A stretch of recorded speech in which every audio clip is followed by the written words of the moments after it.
মধুপুৰলৈ নতুনকৈ নেদেখা আলহী আহিছে। আলহীয়ে দৃষ্টি আকৰ্ষণ কৰিছে সকলোৰে। এটা প্ৰাকৃতিক পৰিঘটনা আৰু যেন মিনি চিৰিয়াখানালৈ পৰিণত হৈছে মধুপুৰৰ পথাৰ। হয়, জাকে জাকে দুষ্প্ৰাপ্য শগুন পৰিছে পথাৰত। শগুনৰ জাকে এতিয়া সকলোৰে দৃষ্টি আকৰ্ষণ কৰিছে মধুপুৰৰ পথাৰখন। কিন্তু মধুপুৰৰ এই পথাৰখনত জাকে জাকে শগুন অহাৰ আঁৰতো আছে এক কাহিনী। হয়, শগুন প্ৰকৃতিৰ চাফাই কৰ্মী হিচাপে চিহ্নিত দুষ্প্ৰাপ্য শগুন এতিয়া স্বচক্ষে প্ৰত্যক্ষ কৰি মনৰ আনন্দ লৈছে ডিব্ৰুগড়ৰ মধুপুৰৰ গাঁওবাসীয়ে। কিন্তু এই শগুনৰ জাকসমূহ পথাৰত কিয় পৰিছে জানেনে?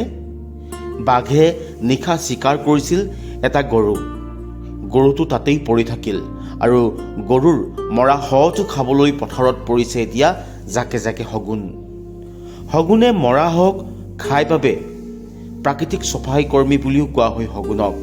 আৰু জাকে জাকে শগুন পৰা দেখি এতিয়া গাঁওবাসীৰ অনুভৱ কি জানো আহক। বাঘে মাৰিলে গৰু এটা, তাকে সেইটো খাবলৈ শগুনটো দেখা দিয়া হৈছে।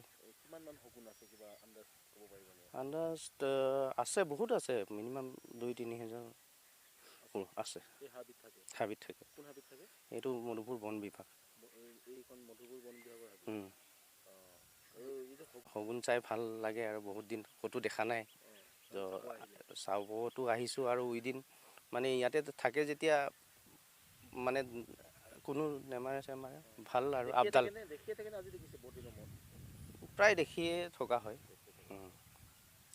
ইয়াত আছে মানে। সঁচাকৈ প্ৰাকৃতিক এক পৰিঘটনা। বাঘে কৰা এটা চিকাৰে যেন এতিয়া মিনি চিৰিয়াখানালৈ পৰিণত কৰিছে ডিব্ৰুগড়ৰ মধুপুৰৰ পথাৰ। আমি 3 years মানৰ পৰা মানে দেখি আছোঁ আৰু সিহঁতক। আগত আছিলে, কিন্তু মাজত মানে লুপ্ত হৈ গৈছিলে বস্তুটো। এতিয়া চোৱা, ইয়াত যিটো মানে সিহঁতে মানে বক্ষণ কৰি আছে, ৰাতিপুৱা যিটো কণ্ডিশ্যন আছিলে, অন্ততঃ সন্ধিয়ালৈকে মানে শেষ হ'বই। গতিকে মানুহৰ কাৰণে সি কিমান সহায়কাৰী বস্তু। শগুন এতিয়া বিলুপ্তিৰ পথত।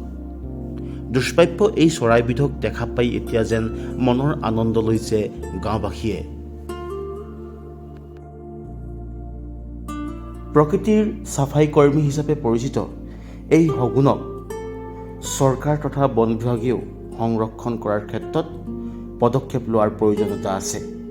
ডিব্ৰুগড়ৰ পৰা ৰক্তিম দাসৰ প্ৰতিবেদন, লোকেল 18।